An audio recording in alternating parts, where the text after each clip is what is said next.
Hello, it's Tuesday. It is 12:30 Eastern Time, and that means it's time for another episode of First Chapter Fun. It looks like I'm live. I see Hank on Instagram and 1966 Shelby GT350 743. That's quite the handle. And Jen Jumper and Al as well, and Glennie. Wonderful, wonderful. I hope I'm live on Facebook. I don't see any comments yet, but I think I am, and Instagram seems to be working as well. I was sitting here just thinking, I've been working on book 6. Hi Hank, hi Lise, hi Shannon. Facebook is working as well, fantastic. So I was sitting here mulling over the plot for book 6, which publishes in 2022. So I'm about 82,000 words in. To put that into perspective, my books are generally about 90,000 words, 1995. And I'm sitting here mulling a plot point, and I had everything set up to go live, and all of a sudden I looked at the time. I thought, oh my gosh, I'm going to be late. But I'm not. Here I am. My name is Hannah Mary McKinnon. I am an author of dark books, and along with my wonderful, wonderful friend and co-host Hank Philippi Ryan, First Chapter Fun, which I've just realised on the Instagram I wrote First Chapter Gun, which is interesting. Twice a week, every Tuesday and every Thursday at 12:30 p.m. we read the first chapter of a different book, not ours, to you live. What could possibly go wrong? Well, first of all, putting gun instead of fun in the title, there's one thing, Hannah. Seriously. Anyway, we'll get that fixed later. So if this is your first time with First Chapter Fun, welcome, welcome. This is episode 100 and, just had to check there, 112. This fun started back in March when we thought COVID would be a couple of months of lockdown, and here we are. And if I opened the curtains outside, we got about yay much snow today, about 5, 6, 7, about 3 inches, I guess, by the time all is said and done, which is fun, but cold. But anyway. So how is everybody? Jen says you will be on beyondthebookjacket.com on Monday, December 7th at 7 p.m. Eastern. Yes, I will. Jennifer Jumbo, our wonderful librarian, will be interviewing me. Actually, we're just going to have a chat. So why don't you come join us? Beyondthebookjacket.com. Have a look for that. I'll make a note of it and then go and have a look once we've read. Because I think it's going to be a lot of fun. Jennifer and I met in a parking lot, as you do, at Bouchercon, the Murder Mystery Festival, back in 2017, before my first domestic suspense book came out. And we have been friends ever since. And it's wonderful because she has brilliant events, online ones, and also the Cuyahoga Library, I hope I said that right, down in Cleveland. So go and check that out as well. Not right now. Right now, we need you to stay and listen to the book that we have coming up for you. So I see Shannon and Kimberly and Jill and Judy and Lynn and Susan and Beth and Sandra and Margaret and Deb and gosh, so many people. Carol as well. She said, good morning from sunny La Miranda, California. Oh, don't tease me, Carol. That's just not fair. We've just got tons and tons of snow. Lynn says, can you repeat the site? Yes, of course. It is beyondthebookjacket.com. Lots of author events. Jennifer interviewed none other than Lisa Jewell a few weeks ago, which was fascinating. It was brilliant. So today I hope that our wonderful author of the day, Paula Munier, will be or has already joined us. I always try and keep up with the comments and see if I spot her. Oh yes, I see Paula on Facebook. Welcome, Paula. And I'm going to open up my iPad so I can introduce you to the book that we are reading from today. There, that's a little bit better. Blind Search. It has dogs in it and snow, which is very fitting for today, let me tell you, and a missing child. But before I get to that, I wanted to give a shout out to my good friend K.A. Tucker, Kathleen Tucker, whose book, for novella actually, Forever Wild, publishes today. I read for Kathleen back in or it was probably April, she writes romance, romantic suspense, so all lots of different kinds of books. And Forever Wild is the third book in the Wild series, which started with The Simple Wild and is one of my all-time favourite books. So if you want some light relief from suspense over Christmas, I highly recommend the Wild series. Forever Wild, no, Simple Wild, Wild at Heart, Forever Wild. Shout out for Kathleen. You know how much I love you and your stuff. So, Joan just says, love the book, love the series, and love Paula. Here we go, back to today's book. Blind Search by Paula Munier. I can't wait to read this. But before I do that, Hank, this is for you. It's December 1st, so rabbit, rabbit. You'll know what I mean.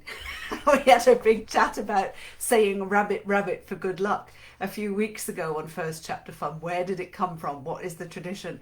And I think in the end we did figure it out, but we also decided that saying rabbit, rabbit on the first day of the month, if it brings you luck, hey, it's 2020. I'll take all the luck I can get. Thanks very much. And no doubt most of you will too.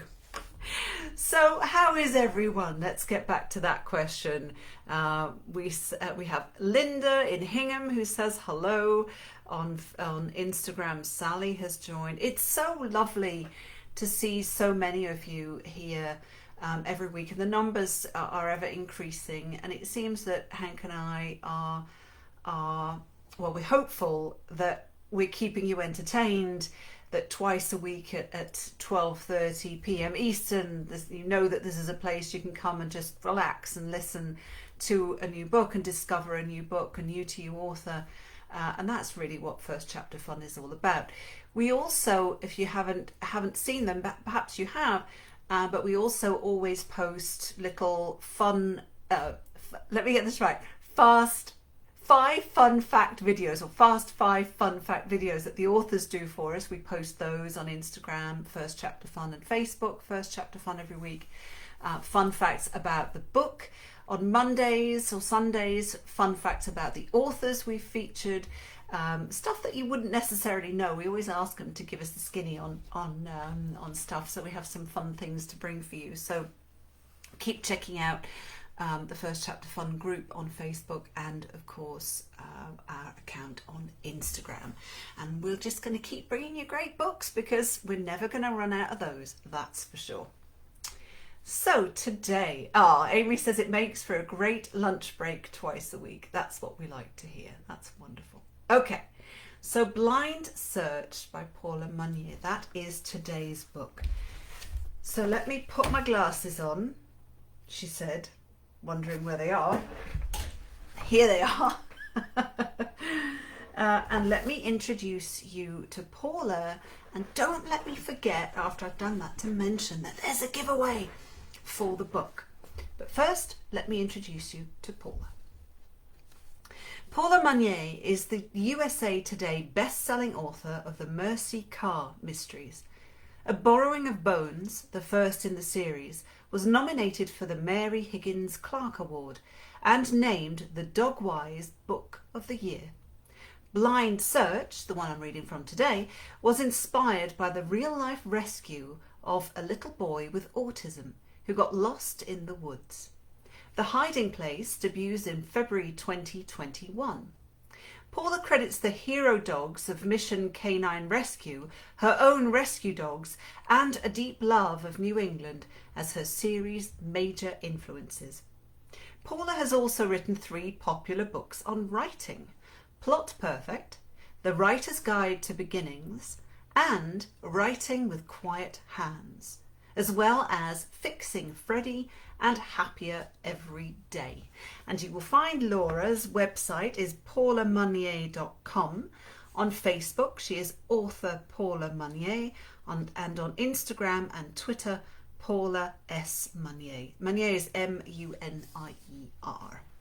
So you can ask Paula questions, of course, on Facebook and on Instagram. And for the giveaway, please leave a comment. You know that on Instagram, if you've joined before, the comments on Instagram disappear. They just get wiped. sorted out Facebook, Instagram, Facebook, same thing. Once we move the video from the live to our IGTV, all of the comments just disappear. So if you are watching on Instagram, hop on over to the Facebook group, leave a comment, and you might be in for a chance to win a copy of Blind Search directly from Paula Munier. Thank you very much for doing that, Paula, and good luck to everyone, brackets, not affiliated with Instagram or Facebook. I have to say that. So, let me show you the cover again. Blind Search, featuring dogs. Do you have dogs? Are you a dog person? Are you a cat person? We don't have any pets. That is kind of by design, because I have 3 children, and having 3 children is already enough. Thank you. But also because I'm allergic. When I was a kid, at one point we had a dog. We had a Great Dane, because my mum and my dad said, if we're going to get a dog, and we want to, if we're going to get a dog, we're going to get a dog. So we got a Great Dane. We also had, at the same time, a cat, a rabbit called Starsky, because he lived in a hutch, a guinea pig called Hutch, and a turtle, or a tortoise, I should say. That was in England. It was like a zoo, and it was fun. But I'm really, really allergic. We tried to get a cat, because my husband's a cat person, more than a dog person, and I sneezed my head off, so it didn't really work out. We had the cat on a trial basis for a week, and after 2 days we had to give it back, because I was like Rudolph the Red-Nosed Reindeer. Did not work out for us. But how about you? Dogs, cats, fish, hamsters, guinea pigs, rabbits, horses? Who knows? You tell us. Here we go. Here's the cover of Blind Search by Paula Munier. And let me introduce you to the book. It sounds absolutely amazing, and I agree. Take my glasses off, I can't see. Grace says, love the cover. Did you get to provide any input into the cover design, Paula? That's a great question. Let me read the description of the book while Paula answers that one. So this is the back cover copy of Blind Search, which published last year, so you can get your hands on it now, once I've finished introducing you and reading you the first chapter, of course. So here we go. Former Army MP Mercy Carr and her retired bomb-sniffing dog Elvis are back in Blind Search, the sequel to the page-turning, critically acclaimed A Borrowing of Bones. It's October, hunting season in the Green Mountains, and the Vermont wilderness has never been more beautiful or more dangerous, especially for 9-year-old Henry, who's lost in the woods again. Only this time he sees something terrible. When a young woman is found shot through the heart with a fatal arrow, Mercy thinks that something is murder. But Henry, a math genius whose autism often silences him when he should speak up most, isn't talking. Now there's a murderer hiding among the hunters in the forest, and Mercy and Elvis must team up with their crime-solving friends, Game Warden Troy Warner and search and rescue dog Susie Bear, to find the killer before the killer finds Henry. When an early season blizzard hits the mountains, cutting them off from the rest of the world, the race is on to solve the crime, apprehend the murderer, and keep the boys safe until the snowplows get through. Doesn't that sound like fun? So fun and so wonderful to have dogs feature and take such a prominent place in a book. Let me see. Yes, you can see that well, can't you? Both on Instagram. Blind Search by Paula Munier. And Paula says, regarding the cover, I had to ask the designer to correct the ears on Elvis. They were too floppy. And when a Malinois is alert, his ears are perked. There we go. There's the answer, straight from Paula. So let me read you the opening. I guess this is the prologue to Blind Search by Paula Munier. Opening day. Bow and arrow deer hunting. 2 deer limit, only one of which may be a legal buck. Vermont Fish and Wildlife Regulations. Henry Jenkins was lost. He got lost a lot, not because he was 9 years old and not because he didn't know where he was going, although his mother always pointed out that that was often the case, but because when he found a good path, he liked to follow it until it ended.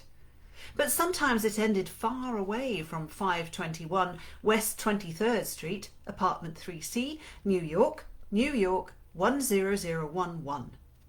An okay address. If you added up the numbers, you got 19, a prime number. Henry loved prime numbers. He also liked the woods better than the city. The city was noisy, crowded, loud, with colour. But the woods were cool and green, the colour of the number 2, his favourite number. He liked green. Most people in Vermont liked autumn the best. His nana said people came from all over the world to see the reds and yellows and oranges. Henry wasn't like most people. All those brightly coloured leaves made his head hurt, although he liked watching them spiral to the ground when the wind picked up. That's what it was doing now, and leaves were falling all around him. Henry was not wearing his coat or his shoes. He preferred his Batman pyjamas and his Batman slippers, which he'd worn whenever he could since his mother gave them to him on his 9th birthday, 33 days before she'd left for California. He was counting the days, 127, until he would turn 10. He knew his mother would come home. His father told him not to get his hopes up, that she was off finding herself, but that made no sense. All you had to do to find yourself was look at your feet, and there you were, like a tree with roots. The kind he had to watch not to trip over here in the forest. Henry knew his mother would never miss his birthday. She was proud that she gave birth to him on March 14th, Pi Day. She said it was why Henry was so good at math. He looked up into the whirls of colour. Thinking about his mother upset him. He started walking again, walking and counting trees. Counting calmed him down. Henry focused on the bark of the trunks. The bark was grey and patterned and felt rough against his fingers. He spotted 3 pine cones and 5 acorns and 6 beech nuts, stuffing them into his pyjama pants pockets, which were now bulging. Hunters loved fall too, because they could hunt deer and bear and moose. His nana said hunting was fine as long as you followed the rules and ate what you shot. He wasn't so sure. In Henry's game, like Dungeons and Dragons, only better since he'd made it up himself, wild animals could attack you and you had to fight back, kill or be killed. But that was just a game. This was real life, and real life confused him. He kept walking and counting. He didn't stay on the trail. He went where nature called him. The bright flash, flash, flash of a blue jay, the beating drum, drum, drum of a woodpecker, the quick skitter, skitter, skitter of a red squirrel. Henry heard human voices in the distance, a reminder that he wasn't alone with the trees and animals. His father was out here somewhere with his boss. This was Mr. Feinberg's woods, and he was having a hunting party. Henry was supposed to stay with the housekeeper at the estate while the grown-ups were out hunting, but she tried to make him eat disgusting runny eggs, so he snuck out when she wasn't looking. His father wouldn't be happy if he found out Henry had gone into the woods. He wasn't allowed to leave the house without an adult. He changed course, away from the voices. He walked faster, counted more quickly. He heard a fluttering, looked up. Dozens of black crows swooped above, streaking ahead of him before he could count them all. He ran after them but slipped and fell, landing on cold ground smack on his butt. He stumbled back onto his feet, brushing dirt and leaves from his Batman pyjamas. He shouldn't have run. He was no good at running. He sensed movement to his left or right, he wasn't sure, and turned to see what it was. Through the trees he spotted a tall woman on the trail. She was wearing pants and boots and a hat with feathers over her long blonde hair. A longbow and a quiver of arrows slung across her back. She looked like a fighter from his game. Monster slayer, he thought. She moved quickly and quietly, like his nana's cat, disappearing behind a curtain of golden leaves. Henry couldn't help but follow. He'd seen her before, the monster slayer, with his father. He called her Alice. She liked him, he could tell, and his dad liked her. The kissing kind of like, which made no sense because he was married to his mother and she would be coming back by his birthday. The woman stayed on the trail. She had long legs and walked fast, like his dad. She was probably going to join the hunting party. If he tracked her quietly, like a ranger, then he might be able to watch. He'd never seen hunting in real life before. Henry walked faster, shadowing her about 20 feet from the trail. Off trail was hard going, and the faster he walked, the harder it got. He tripped over a big rock hidden in the fallen leaves and fell down. He cried out as he struck the ground, knees first, right in front of a fallen log. He sat back on his butt and rubbed his shins. His pyjamas were torn and his scraped knees stung, but he did not cry. The leaves had scattered. The log was a good hiding place. Henry liked hiding places. He scooted over to take a better look, stuck his head inside the opening and saw a black lump sitting in the middle of the tunnel of old bark. Maybe a raccoon or a baby bear. He crawled in farther, looked closer. Nothing as cool as a raccoon or baby bear, just a backpack. Still, it could be full of secret treasure. He unzipped the big pocket and peered inside. Guns. Lots of them. He heard a crashing through the woods. He needed to hide for real now. He pushed the backpack deeper into the log and squeezed himself in too, as far as he could. He wrapped his arms around his legs, trying to make himself as small as possible. "Henry, what are you doing here?" He looked up, and there she was, the monster slayer. "You're hurt." She swept her longbow and quiver of arrows off her back and stood them against a tree. She dropped to the ground and sat on her heels, removing her hat, the one with the cream and grey-blue feathers. "Hat. It's pretty, isn't it? Why don't you hold it for me while I check you out?" She handed it to him, and he steadied it while she stretched the torn fabric away from his bloodied knees. The yellow cap reminded him of Robin Hood. The feathers were attached to the hat with a silver pin in the shape of a flower. He traced the image with his finger. "That's an alpine rose, Henry, a wildflower from the mountains where I grew up." She straightened up. "I think you'll live, Henry, but we should get you back to the house so we can clean up those boo-boos properly." Henry scowled. He hated baby talk. "Can you walk, or should I carry you?" He scrambled to his feet before she picked him up and rocked him like a baby. "What's that?" She pointed behind him to the backpack. "Is that yours?" She grabbed one of the straps and jerked the pack out of the log. One of the guns fell out. "Oh my God!" She stared at Henry. "Where did you find this?" A zoom of black to his left or his right. Again he wasn't sure. A gloved hand reached for the bow and the quiver standing against the tree where the monster slayer had left it. Henry tried to speak, but no words came out. He stared at the thing with the gloved hand. There was a tree where its head should be. A tree monster. "What's wrong?" "Dark tree," he said, pointing at the tree monster. "Run, Henry," she whispered. Henry ran, and he didn't look back. Dun, dun, dun!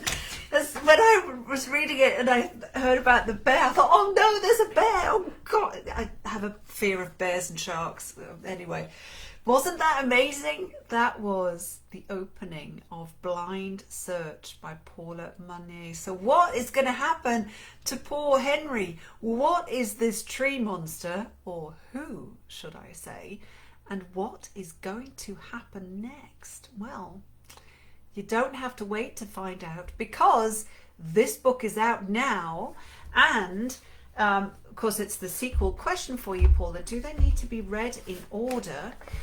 Because if they do, then A Borrowing of Bones is the first one, and then Blind Search the second, both of them out now, and the third one, The Hiding Place, will be out in February. So there you go, that's this week's reading sorted for you. Yes, Shannon also asks, do these need to be read in order? And Ali says, poor Henry. I know. Deb says, why did you stop reading? I want to know more. Yeah, but that's kind of the point of First Chapter Fun. We give you just a little tease, so you then want to go and find out for yourself. Judy says, suspenseful. Diane says, whoa. Carla says, that was amazing. I know, it's really gripping, I found. Shannon says, keep reading. And so many comments as well on Instagram too. So that was the opening, tricky with the light, but I think that's okay. I think you can see that, of Blind Search. Don't forget to leave a comment if you would like to be in for a chance of winning a copy of Blind Search. That'll be your reading sorted for this week. And let me tell you a little bit more about, no, wrong book, wrong way, about Thursday's read. So Thursday, we're still in the suspense arena, and we have, for music lovers, we've had Pets this week and music now as well, Execution in E by Alexia Gordon. This will be Thursday's read, so that will be at 12:30 p.m. Eastern time again. So let me show you the cover of today's while you still, make sure that you leave a comment so you're in for a chance to win. Here we go. Blind Search by Paula Munier. Sounds absolutely incredible, so gripping, and I hope you enjoyed that. And on Thursday it will be Execution in E by Alexia Gordon. There we go. Oh, Paula, you're so kind. She just said Hannah and Hank are the best readers. That is so sweet. And Jacqueline says that she loved A Borrowing of Bones, which was the prequel, well, the first book in the series, the one that published before Blind Search. So I hope you enjoyed the reading today. Seemed awfully short. I don't know why. It wasn't. It was our usual half an hour. That's what we try and keep it to. Yeah, for one reason, time flies when you're having fun, right? I think that must be what it is. So I hope you're very welcome, Janice. She says, thank you for a pleasant lunch break. My absolute pleasure. I hope you enjoyed the read. I hope you'll join us on Thursday as well, 12:30 p.m. Eastern, on Instagram, First Chapter Fun, and Facebook group, First Chapter Fun. Make sure you follow us, join both and whatnot, so you never miss an episode. And in case you have missed any episodes, well, this is your first time, you have 111 episodes to catch up on, because they're saved in our IGTV on Instagram and in under videos, new media videos in the new Facebook, under media videos in the new Facebook, in the Facebook group. There we go. That's it for First Chapter Fun today. I hope that I'll see you on Thursday again. So until then, as always, please stay safe, stay kind, and we'll see you on Thursday. Thank you for watching.